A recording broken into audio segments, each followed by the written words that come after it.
Hello everyone, it's me Sarah, once again gracing your screens with a full breakdown and ending explained video. This time we are covering Jurassic World Rebirth, the fourth installment in the Jurassic World series of film and the seventh film in the fantastic overall franchise. Before we begin, please give us a like, share and subscribe to the channel.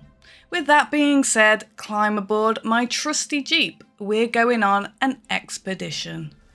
The film opens up with a flashback taking us all the way back to the 2010 when InGen, the company responsible for all the genetic dinosaur research and breeding, is looking to make some new attractions for their upcoming reopening of the infamous park, by the way of hybridization.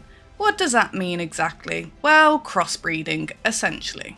They take a little DNA from dinosaur A and mix it with dinosaur B to make a kind of Franken-dino, for the public to go bananas over with excitement and awe. But as they've seemingly not learned anything from the original Jurassic Park disaster, or they would have known how this was going to go horribly wrong, like always.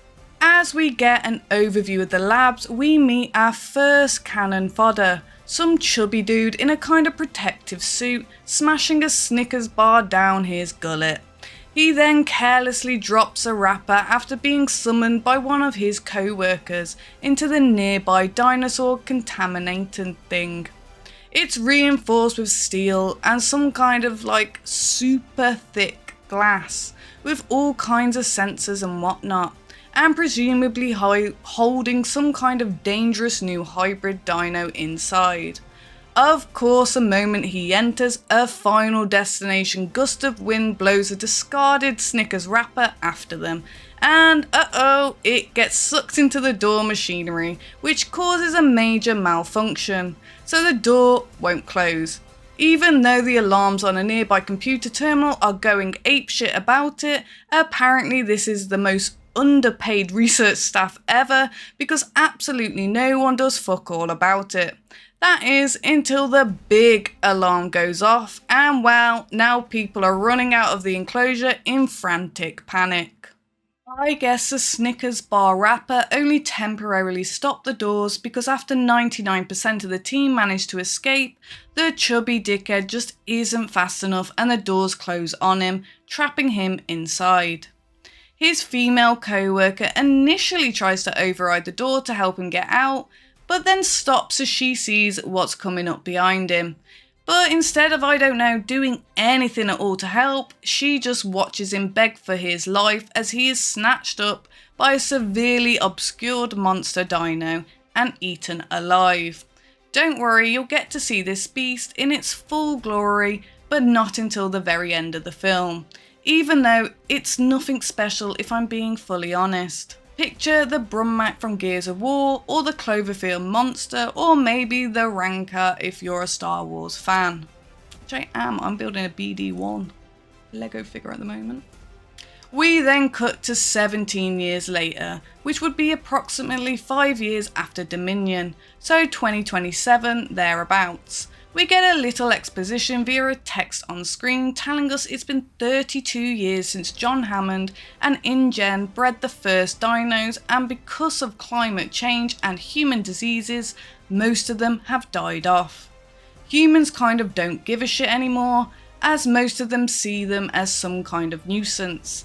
This has forced the majority of what remains of the dinosaur population to inhabit the areas close to the equator, which the government of the world have all agreed is now a no-go zone for humans, as it's not only dangerous but kind of like a giant wildlife preservation area for the species on brink of extinction. Think of it a little like how our national parks function: no hunters, no hikers, just leave those poor animals to live their life and do their own thing.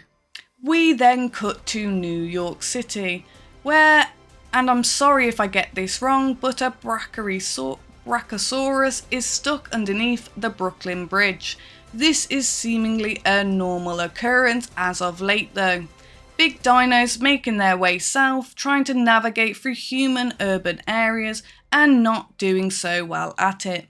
Because of its predicament, it results in a massive traffic jam, and the film shows the various people in their vehicles pissed off and whatnot, hammering home just how much they do not care anymore. Someone even makes a comment, can't they just kill it and move it? If that doesn't sum up the American people today, I'm telling you, the British as well. Funnily enough, this kind of also works as commentary on what's currently going on politically in the world, but we're not going to dive into that today. In this very traffic jam, we meet Martin Krebs, a suit who works for InGen, on his way to meet with our first group of main characters in this film. I joked in theatres that he looked like a discount version of Julian McMahon, the OG Doctor Doom from the 2005 Fantastic Four, or as some of you may know him, Christian Troy from Nip/Tuck. Well, sadly, RIP Mr. McMahon, but Rupert's friend resemblance to him is uncanny. So just as Mr. Krebs here gets back in his car, ready to wait for the traffic to start moving again, he's surprised by Zora Bennett, played by the wonderful Scarlett Johansson, love her, who has managed to sneak into the back of the seat.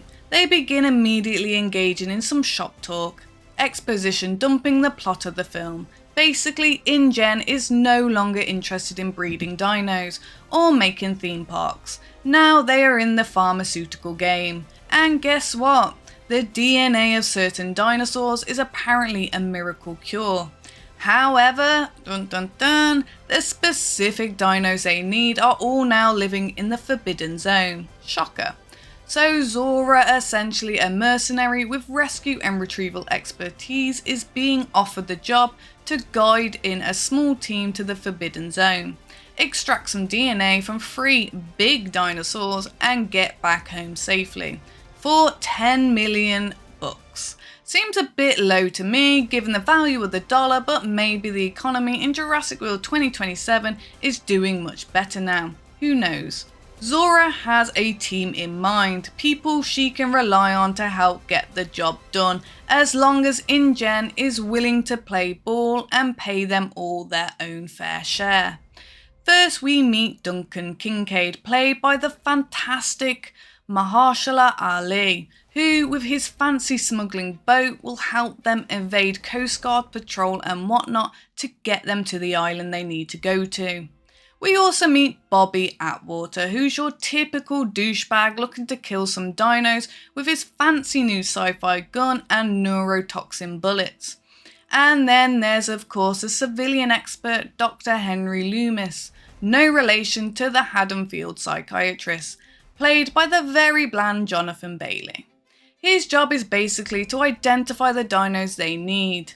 Speaking of, they are classified as Titanosauri, and the 3 they need are the Mosasaurus, the Quetzalcoatlus, let's just double check, the Quetzalcoatlus, yeah, and the aptly named Titanosaurus. There are also 2 members of Kincaid's boat crew, but damned if I remembered their names or even if they were mentioned in the film. I had to look that shit up. You've got Nina, who's a navigator / co-pilot, and Leclerc, who fixes shit and apparently only speaks French. So time to set sail. They manage to get through the blockades with ease, in fact so easy the film doesn't even show any of it. First up on their hunting list is of course the Mosasaurus, which has conveniently been tagged by some animal wildlife group, so they head right for it.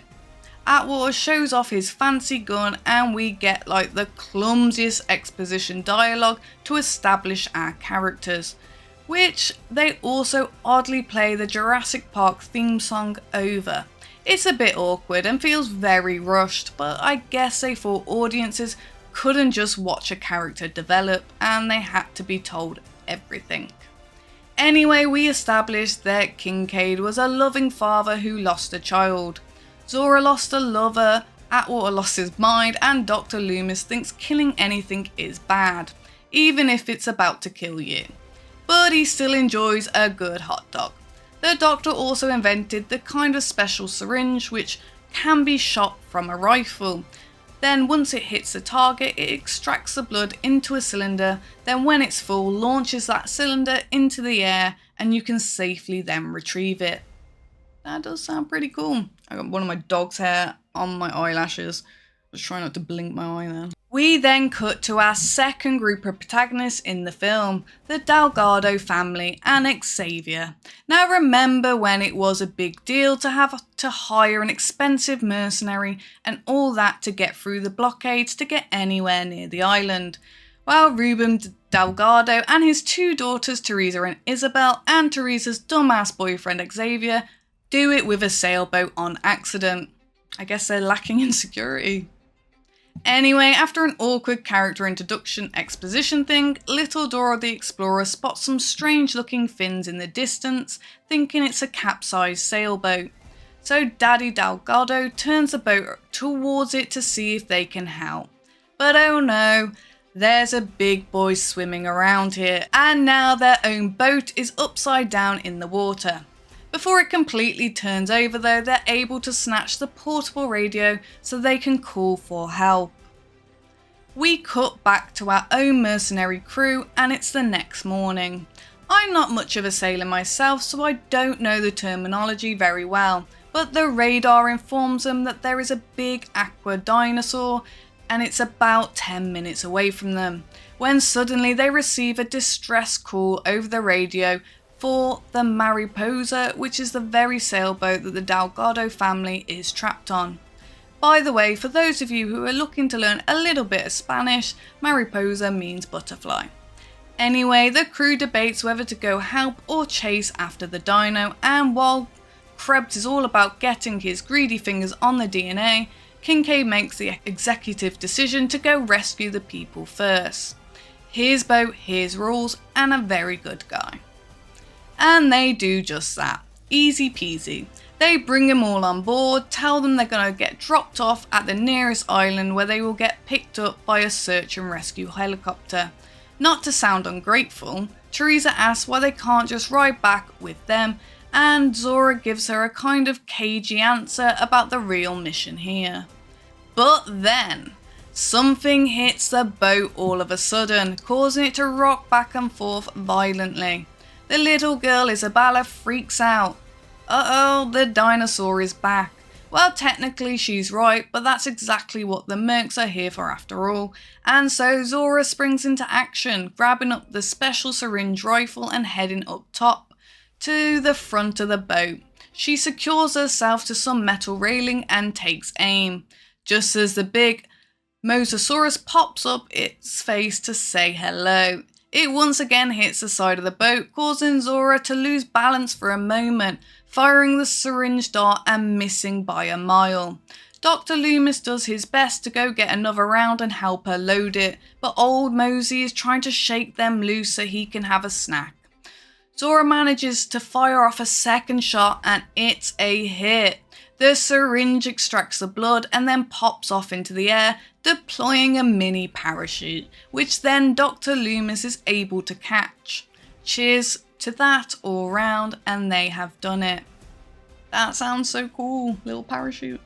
Off in the distance, they see some strange looking sails sticking out of the water. The same sails that Isabella saw before they capsized. Wait a minute, those aren't sails, they're fins of the backs of some swimming Spinosaurus. Apparently they help the Mosasaurus hunt by encircling prey and trapping them, while the big boy comes in for the chomp and then they pick off whatever is left behind. So not only are they still not safe because of the Mosasaurus is back and it is more pissed off than ever before, but now the Spinosauruses are all leaping out of the water like some kind of SeaWorld dolphin, flopping onto the deck of the boat and snapping their jaws at whomever they can before falling back into the ocean. Kincaid grabs the boat controls and puts it into overdrive, hauling ass across the waters. There's a shore up ahead with big rocks sticking up out of the water everywhere, and this is the part I don't get. So instead of staying in the boat and trusting that Kincaid will get them to the beach, everyone just jumps off the boat into the water. You know, that's currently played with a bunch of meat-eating, expert swimming-hungry dinosaurs. Don't worry, they've all got plot armor, and even Krebs, who tries to stop Teresa from sending out another distress call, you know, because they're not actually supposed to be there, manages to live through the whole ordeal. Well, everyone except Atwater, who finally gets to use his fancy gun, the only gun any of them brought, only to be snatched off the side of the boat by a Spinosaurus and eaten. Oops. Anyway, the second baffling part of this film, one of the more major issues with it in general, is that this is when they split the two groups up, and in such an uninteresting way. The Delgado family plus Xavier swim into a cave on the side of the beach. The mercenaries all swim to the other side, and Kincaid beaches the boat on some rocks. They could have at least did something interesting here if they were intent on splitting the ensemble up, by maybe mixing the groups up a bit. You know, like having Ruben and his young girl Isabella stuck with Kincaid and the Krebs guy, while Teresa and her boy toy are stuck with Zora and Dr. Loomis. It could have made for a more interesting dynamic, but alas, this is not what happens. Again, if you watched the previous review, I did mention this before, but I totally believe that they had written two separate stories for this film, neither of which had enough to make a full-length film, so they just kind of smashed them together, which I guess is kind of poetic, given that it's also what the InGen people did with their mutant dinosaurs. So the mercenaries on the beach begin gathering up whatever supplies. As Nina is pulling a crate bundle out of the water though, she gets snatched up and eaten herself. Well, so much for her character, I guess. The rest of them kind of get over it pretty quickly. Not to mention, they dismiss the entire Delgado family in a single line. Should we go and find them? And then they just kind of grab their gear and move on. It's so awkward and stilted, like someone needed to add a scene transition in and did it in post. Incidentally, we cut back to the Delgado family, who have now trekked inland somewhat and are heading to the facility on the island, using the pipelines sticking out of the ground as a kind of guide. I'm just going to sum up the next 20 to 30 minutes of the film. Nothing really happens. It jumps back and forth between the groups. There's some cringy moments that I guess could pass as some comedy, and they see some dinosaurs, but of the herbivore variety. I will point out that Krebs comes across a downed helicopter and in the wreckage finds a handgun which will come into play much later. So now it's day 2, and after some rest, Xavier has to go and take a leak. He wanders off from their little camp and is almost eaten by some raptors, except they get eaten first by one of the new hybrids, the Mutadorn. Isabel also makes a new friend as well, a little Triceratops looking dino, which is actually called an Aequilops, and she names her Dolores. Meanwhile, the Mercs find their next target, the Titanosaurus, which I thought, given its name, would have some kind of super badass carnivore dino, but it's just a long necky boy with a weird long furry tail. If you're a Final Fantasy fan, their tails look an awful lot like the ones the Kuurls have. Anyway, Zora pops off a shot while two of the big ones are smooching and snuggling, and DNA cart number 2 is in the bank. Cue the Jurassic Park theme again, and this time it's actually appropriate. So next on the list is the Quetzalcoatlus. It's a Quetzalcoatlus, the flying dino. We once again cut back to the Delgado family, and since they have no dino experts with them, they foolishly stick close to an inland river to walk along, which if you remember way back from the Lost World, that's a big danger no-no zone because it's where all the dinosaur activity will be heaviest since they all need to drink water and predators hunt in those regions. So guess what happens? No, really guess what happens. If you guess that they stumble upon a big meat-eating dinosaur named T-Rex, you'd be absolutely right. While trying to retrieve an inflatable raft, Teresa wakes up a hybrid T-Rex. Or at least I think it's supposed to be a hybrid, since everything on the island is supposed to be an experimental dinosaur that escaped from the lab from the beginning of the film. But honestly, I can't tell what's different about it, except maybe it looks like it has some stripes on its face. Anyway, I'm about to blow your mind. Teresa inflates the raft, which spooks the T-Rex, and if you've seen the trailer, you know they're about to go rafting when the T-Rex jumps into the river himself and starts swimming after them.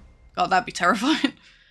But that's not the mind-blowing part. After it knocks the raft upside down, spilling the people out, Ruben, Xavier and Teresa manage to swim behind some rocks, but Isabella is trapped underneath. So Rexy chomps down on the raft.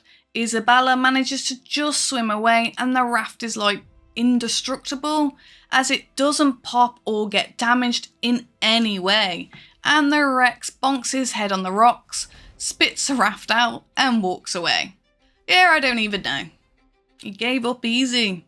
So they just climb back in and continue down the stream.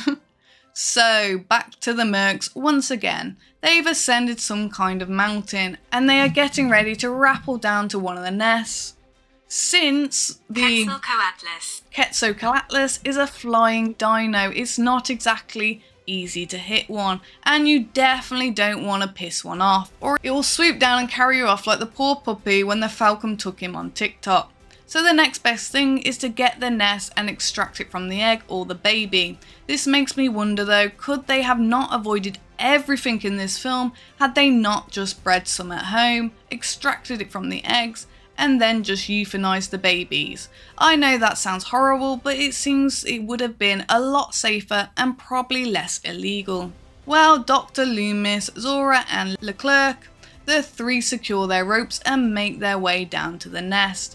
While Leclerc places some pitons in the rock wall, Zora and Loomis do some exploring, find the eggs and get their DNA. But just then Mama comes home. She doesn't see Leclerc at first, so she walks into the cave and spots Loomis in her nest, and immediately goes after him, impossibly on one of the most unintentionally hilarious moments. You've got Zora punching it in the face while dodging its beak attacks until Leclerc throws a rock at it, luring it outside. Realising what he's just done, that he's essentially bait on a string, he desperately signals for Kincaid and Krebs to pull him up. Oh, it's getting heated. In my head, I am imagining Scarlet in the Black Widow uniform when I know I shouldn't. They manage to get him up, but just before he's out of harm's way, he gets scooped up in the big bird's mouth and swallowed whole. Leclerc, we hardly knew ya. Miraculously though, Krebs and Kincaid stumble upon some kind of ancient temple stone steps that wind themselves down through a cave and escaped unharmed. Meanwhile, Zora and Loomis try to climb down the cliff face, but the rope snaps. Loomis falls, hitting a bunch of branches and leaves along the way, and like an expert Minecraft bucket clutch champion, lands in a puddle of water, which I guess saves him. A few moments later and the team is reunited, glad everyone is alive. You know, except the French guy, who no one seems to care that he's gone. Because yeah baby, they've got all 3 canisters now, woohoo! Time to go home. Well, I shouldn't say no one cares. Kincaid takes a moment to reflect on losing both of his friends. Honestly, Mahershala Ali is the best thing about the entire film. He's given an A+ performance while the rest of the cast have just shown up. As the sun sets and the stars come out, the 2 separated groups are about to come back together as they've both managed to find their way to the old research facility. Somehow the power is still working, even though no one has been there for the last 10 years. I don't see any solar panels or anything, so not sure how it all works. I think they mentioned something about geothermal energy, but I'm not something of a scientist myself, so I don't know how that shit works. Anyway, Teresa is still pissed at Krebs for not letting her call for help, and he sticks a gun in her face and tells her to chill out. See, I told you that gun would come back.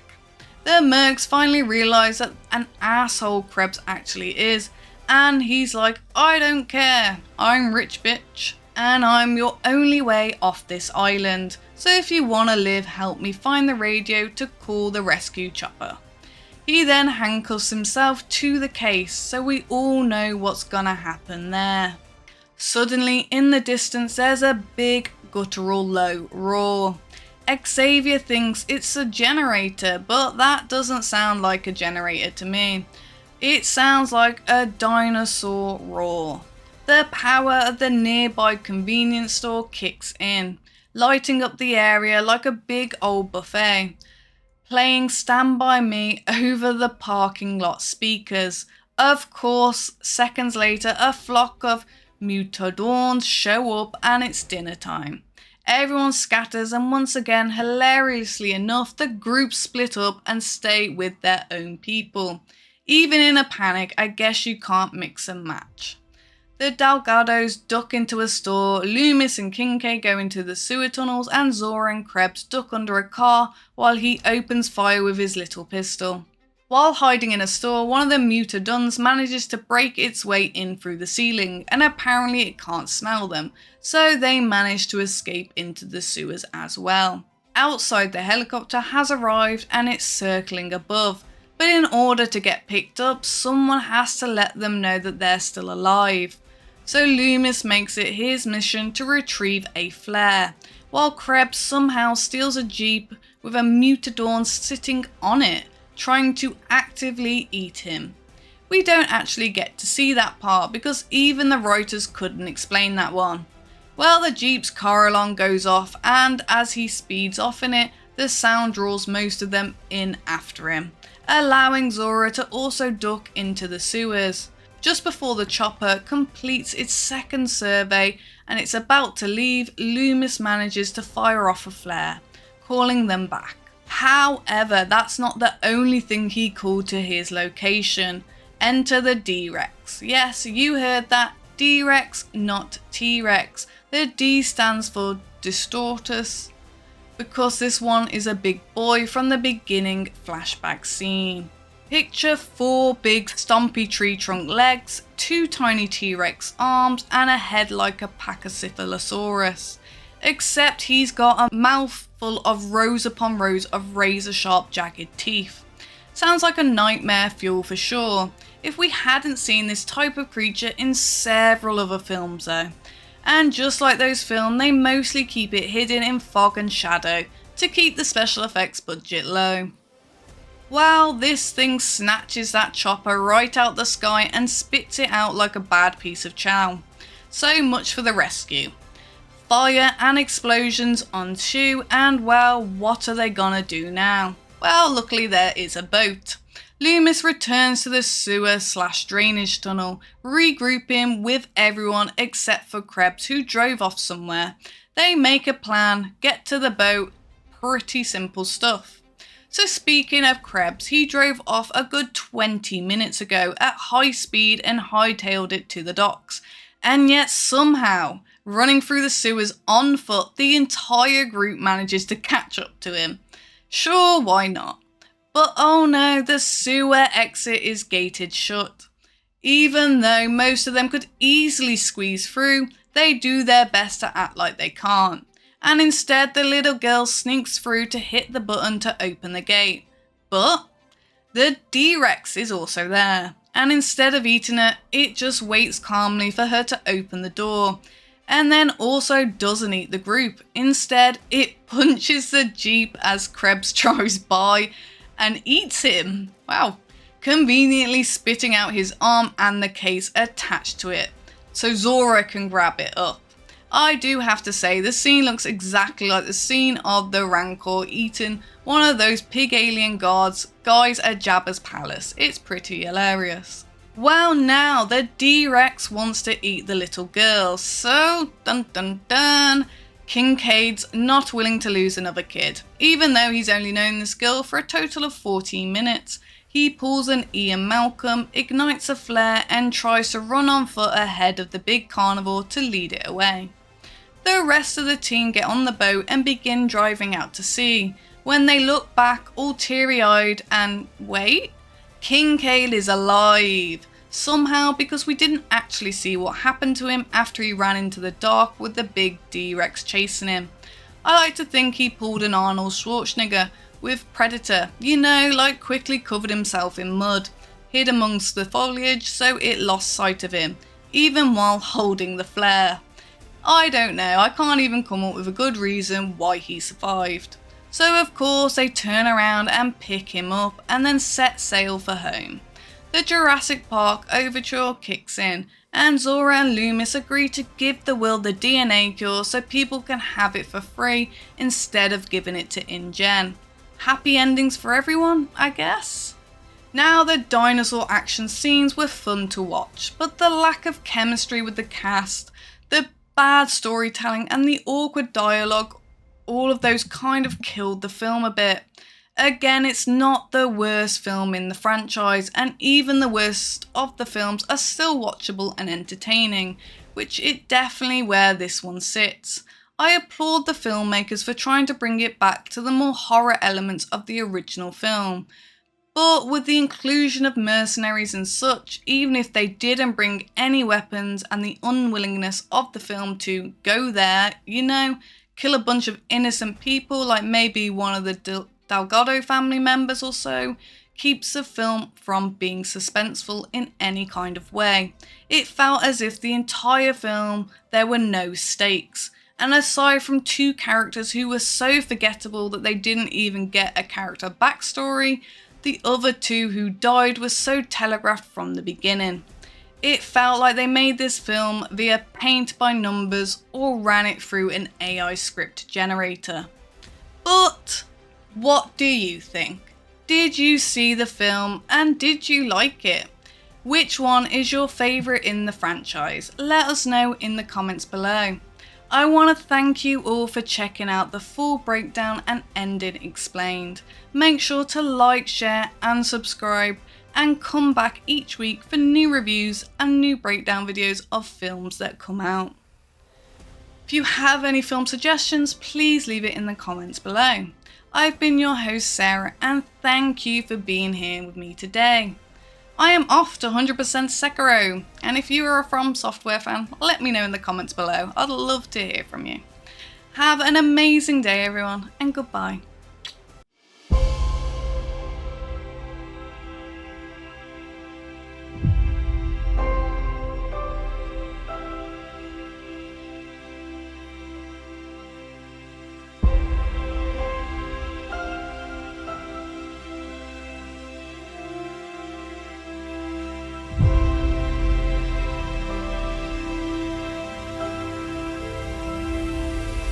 Quetzalcoatlus. Quetzalcoatlus.